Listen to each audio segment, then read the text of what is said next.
25 பேரை போலீசார் கைது செய்தனர். புதுவை நோனாங்குப்பம் படகு குழாம் எதிரில் கட்சி மற்றும் இயக்கம் அடிக்கடி பேனர்கள் வைக்கப்படுகிறது. இதனால் வாகன ஓட்டிகளும் பொதுமக்களும் பாதிக்கப்படுகின்றனர். இதனை கண்டித்து நேதாஜி மக்கள் நலம் மற்றும் குடிமக்கள் உரிமைகள் பாதுகாப்பு இயக்கம் சார்பில் புதுவை கடலூர் சாலையில் போராட்டம் நடத்தப்பட்டது. தலைவர் பொதுச் செயலாளர் முல்லைநாதன் தலைமை தாங்கிய போராட்டத்தில் நிர்வாகிகள் வசந்தகுமார், அசோக்குமார், கஜேந்திரன் உட்பட பலர் கலந்து கொண்டனர். சுமார் அரை மணி நேரம்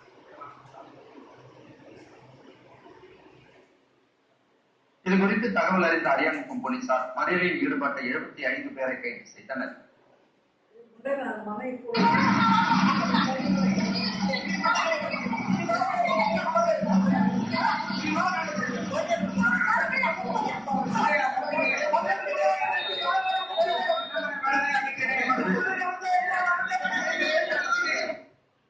புதுவை